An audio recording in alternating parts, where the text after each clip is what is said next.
Can I tell you another story? Sure.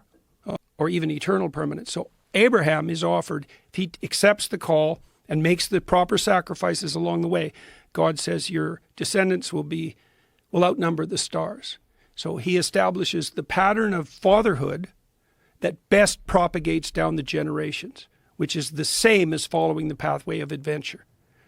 Then he says, you'll do this in a way that will make sure no one can stand before you, right? So that if you adhere to that adventurous spirit and you propagate it, all enemies will either be converted into friends or flee before you. And then you'll do it in a way that brings abundance to everyone. And so now, Matt, this is the question I'd ask Brett. So imagine this. So imagine that we have an instinct in us, or a divine voice, I don't care which of those you use, an instinct within us that calls us to develop, right? That puts us on the edge. And that's not the same as looking for infantile satiation or the gratification of our needs. It's genuinely this call to expand yourself and to be on the edge and to develop.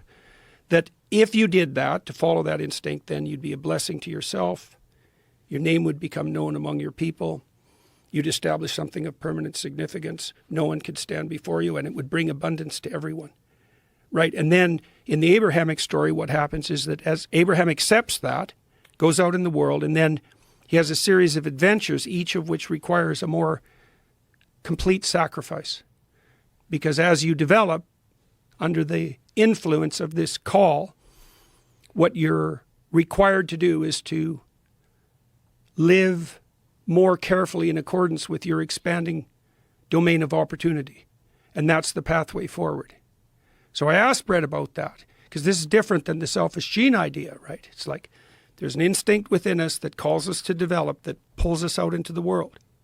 And if we follow it religiously and we make the proper sacrifices along the way, then those 5 things will happen around us. And that speaks of a concordance, which has to be there. It has to be there between the spirit that develops us and the pathway that brings maximal benefit to the natural and the social world. And I can't see how that can be the case. If we're adapted to the world, that has to be the case, right? It has to be that if we followed the instinct that would best put us together psychologically, this quest, this adventure, that would also be the spirit that set the world in order, right? And that spirit, that whole